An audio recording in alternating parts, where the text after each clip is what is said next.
Hello guys कैसे हैं आप लोग। गाइस हमने एडमिनिस्ट्रेटिव लॉ का एक बहुत ही इंपॉर्टेंट टॉपिक शुरू किया था, डेलीगेटेड लेजिस्लेशन, और हमने डिस्कस किया था कि legislative control over the delegated legislation क्या है। तो मैंने आपको बताया था कि कैसे लेजिस्लेटिव डेलीगेटेड लेजिस्लेशन के ऊपर कंट्रोल करती है, अर्थात कैसे पार्लियामेंट या फिर लेजिस्लेटिव जो ऑर्गन है वो एडमिनिस्ट्रेटिव अथॉरिटीज़ के ऊपर कंट्रोल करता है जब administrative authorities law making power को एक्सरसाइज करती है। तो मैंने आपको बताया था कि मेनली 3 तरीके हैं, 3 तरीकों से जो है वो डेलीगेटेड लेजिस्लेशन के ऊपर कंट्रोल किया जाता है। किसके द्वारा? लेजिस्लेटिव ऑर्गन के द्वारा। तो पहला तरीका कौन था? प्रोसीडिंग इन पार्लियामेंट, दूसरा था वो था लेइंग ऑन द टेबल्स, और तीसरा था स्क्रूटनी कमेटी। हमने ऑलरेडी 2 जो तरीके हैं वो डिटेल में डिस्कस कर लिए हैं। पहला जो है वो प्रोसीडिंग इन पार्लियामेंट और दूसरा लेइंग ऑन द टेबल्स। अगर आपने वो वीडियोस नहीं देखी हैं तो प्लीज़ जाएं, वीडियो को जरूर देखें, आपको बहुत अच्छे से समझ आएगा। और अगर आपको वीडियो में समझ आए, आपको कंसेप्ट क्लियर हो, प्लीज़ वीडियो को लाइक करके जाएँ और चैनल को सब्सक्राइब जरूर करें। और हमारे चैनल को सब्सक्राइब कर लें। हम इसमें criminal law, civil law, Muslim law, Hindu law के रिगार्डिंग, इवन सोशियोलॉजी के रिगार्डिंग, पॉलिटिकल साइंस के रिगार्डिंग, इंडियन पॉलिटी, कॉन्स्टिट्यूशन, बहुत सारी टॉपिक के ऊपर वीडियोस बनाते रहते हैं। तो आपको काफ़ी हेल्प हो सकती है अगर आप लॉ के स्टूडेंट हो, या आप बीए कर रहे हो, या आप बीएससी नर्सिंग में सोशियोलॉजी पढ़ते हो। तो आज की हमारी वीडियो में हम डिटेल में डिस्कस करेंगे स्क्रूटनी कमेटी के बारे में। तो आ जाओ दोस्तों, वीडियो को शुरू करते हैं।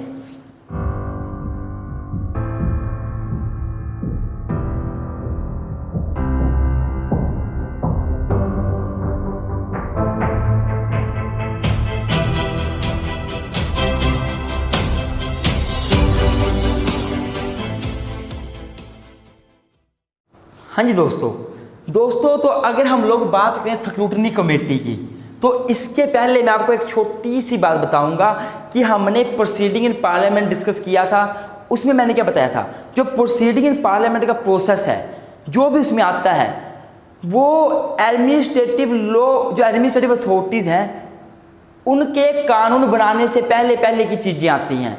अर्थात एडमिनिस्ट्रेटिव अथॉरिटीज़ ने कोई लॉ नहीं बनाया होता, कोई रूल रेगुलेशन नहीं बनाए होते, पर उससे पहले जब पार्लियामेंट उनके ऊपर चेक बनाती है तो वो आता है प्रोसीडिंग इन पार्लियामेंट के अंडर।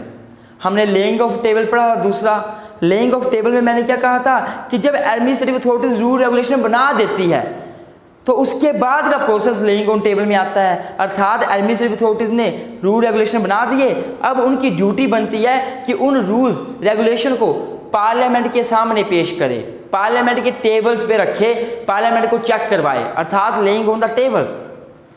जो तीसरा मेन प्रोसेस है वो अब पार्लियामेंट के पास रूल पेश करने के बाद का आता है। स्क्रूटनी कमेटी का काम शुरू हो जाता है। स्क्रूटनी का मतलब होता है छानबीन करने वाली कमेटी, जांच पड़ताल करने वाली कमेटी।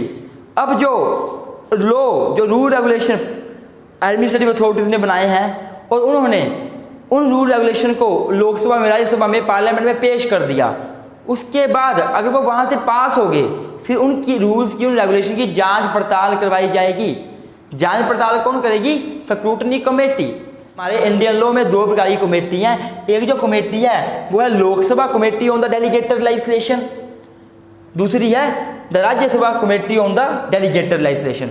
ये दोनों कमेटी का काम क्या है कि जो रूल, जो रेगुलेशन एडमिनिस्ट्रेटिव अथॉरिटीज ने बनाए हैं under the powers given to them by the legislative organ, अर्थात जो डेलीगेटेड लेजिस्लेशन हुआ है, जो डेलीगेटेड लेजिस्लेशन बनाए गए हैं एडमिनिस्ट्रेटिव अथॉरिटीज़ के द्वारा, उनको लोकसभा कमेटी जो है स्क्रूटनाइज करती है, उनकी जांच पड़ताल करती है कि वो सही है गलत है। वैसे ही राज्यसभा कमेटी भी करती है। 2 प्रकार की कमेटियाँ हैं।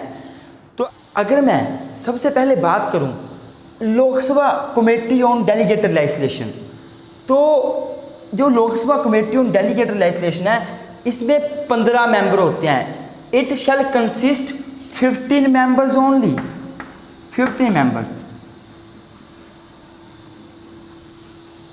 जिनको लोकसभा का स्पीकर नॉमिनेट करता है। Who shall be nominated by the speaker of the Lok Sabha. 15 member होंगे, speaker of the Lok Sabha nominate करेगा।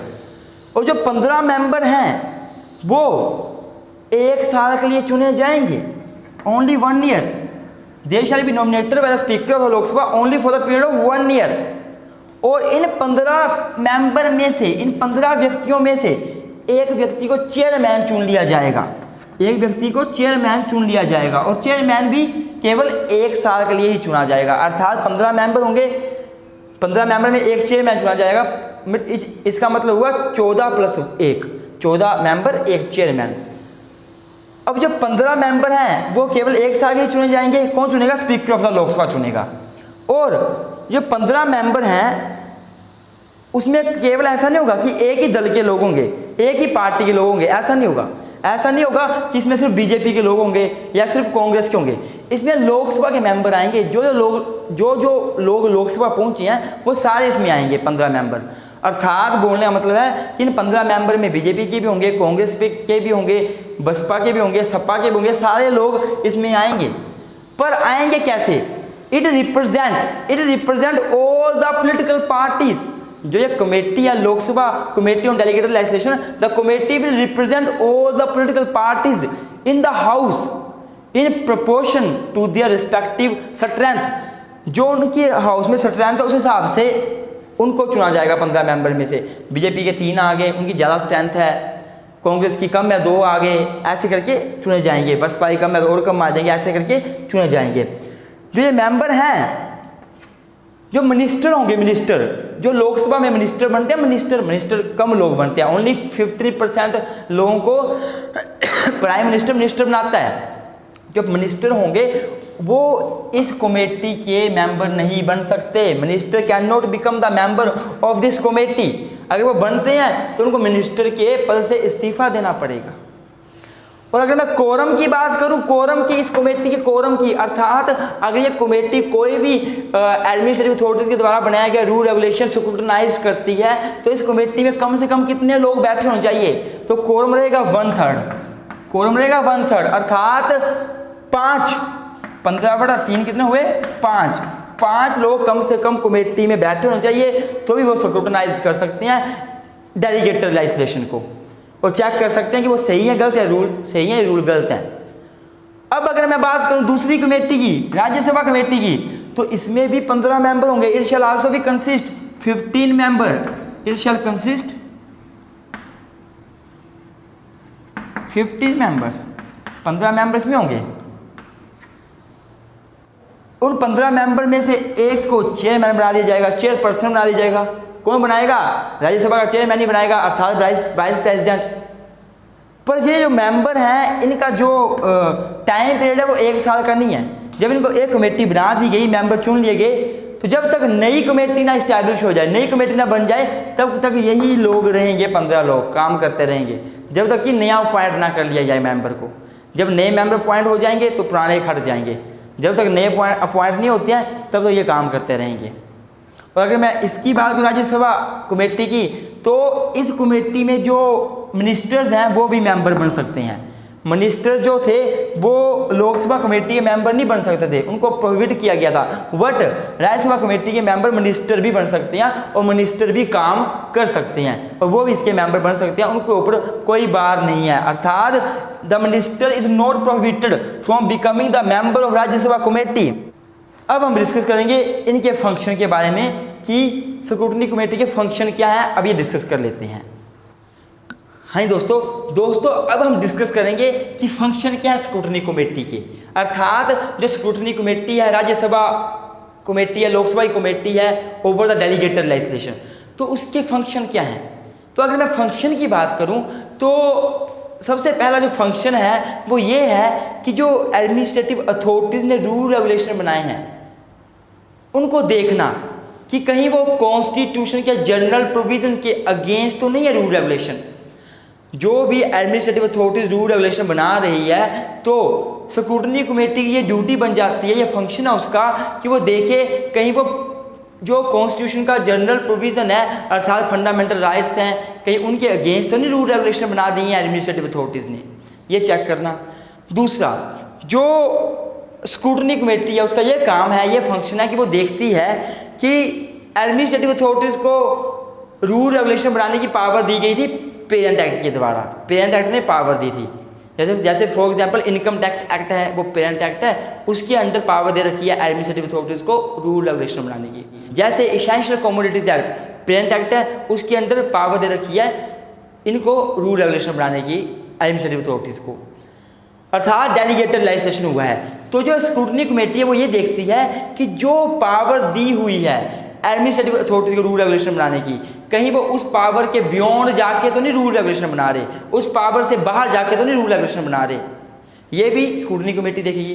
तीसरा, स्क्रूटनी कमेटी ये देखेगी कि जो भी एडमिनिस्ट्रेटिव अथॉरिटी रूल रेगुलेशन बना रही है वो कहीं पार्लियामेंट के एक्ट के अगेंस्ट तो नहीं बना रही, जो पार्लियामेंट ने मेन एक्ट बनाया था उसके अगेंस्ट जाके नहीं बना रही, अर्थात जो एक्ट है उसके अंडर पावर दी गई एडमिनिस्ट्रेटिव अथॉरिटी को रूल रेगुलेशन बनाने की, और एडमिनिस्ट्रेटिव अथॉरिटी उसी एक्ट को वायलेट कर रही है। ऐसा नहीं होना चाहिए।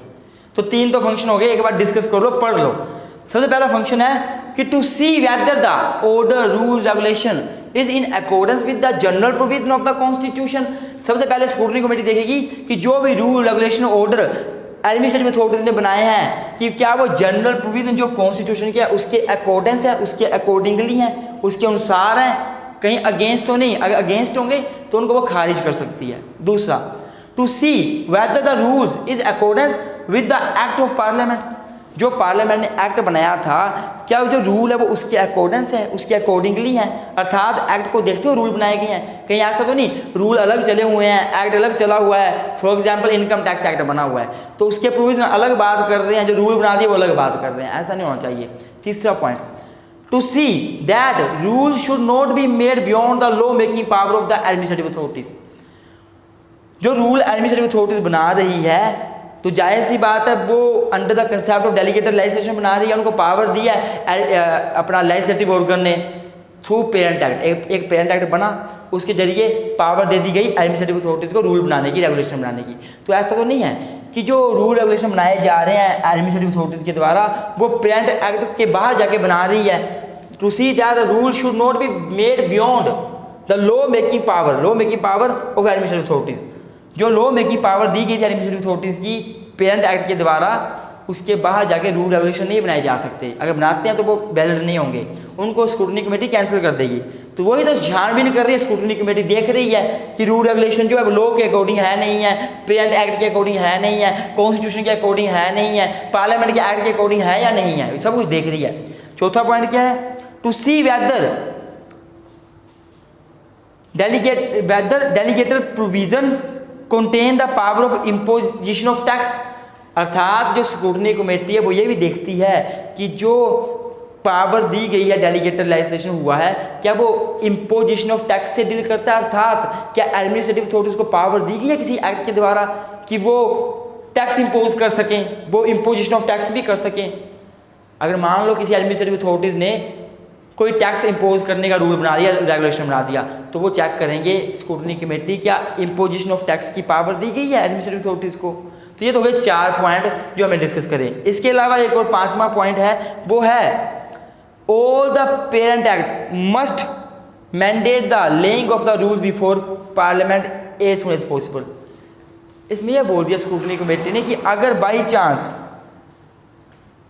किसी एडमिनिस्ट्रेटिव अथॉरिटीज़ ने क्या किया है, लेइंग ऑन द टेबल नहीं किया है, अर्थात जो रूल रेगुलेशन बनाए थे उनको पार्लियामेंट ने पेश ही नहीं किया और डायरेक्ट उनकी स्क्रूटनाइज करवाने के लिए भेज दिया कि राज्यसभा लोकसभा कमेटी स्क्रूटनाइज कर दे, उनकी जांच पड़ताल कर दे, छानबीन कर दे। तो स्क्रूटनी कमेटी की ये ड्यूटी बनती है, ये उसका फंक्शन है कि वो उस एडमिनिस्ट्रेटिव अथॉरिटीज़ को जिन्होंने रूल रेगुलेशन बनाए थे और पार्लियामेंट के सामने पेश नहीं किया, अर्थात लेइंग प्रोसीजर को फॉलो नहीं किया, इवन तो मैंडेटरी था फॉलो करना, नहीं किया, तो ये बोल सकते हैं कि उसको फॉलो करो। जो रूल रेगुलेशन बनाए हैं उनको पार्लियामेंट के हाउस के सामने पेश करो, पार्लियामेंट के टेबल्स पे रखो, वहाँ चेक करवाओ, उसके बाद हमारे पास आओ। तो ये इनका फंक्शन है। तो इनके 4-5 फंक्शन मैंने बताया आपको, तो 5 आप याद कर लेना। अगर आपको वीडियो मेरी अच्छी लगी है तो प्लीज़ वीडियो को लाइक करें, चैनल को सब्सक्राइब जरूर करें, दोस्तों के साथ शेयर करें, हमें सपोर्ट करें, हमारे ऊपर अपनी सपोर्ट बनाए रखें। थैंक यू सो मच, मिलते हैं किसी नई वीडियो में। और आज हमारा टॉपिक खत्म हो गया है, कौन सा, legislative control over the delegated legislation complete हो गया है। Thank you so much.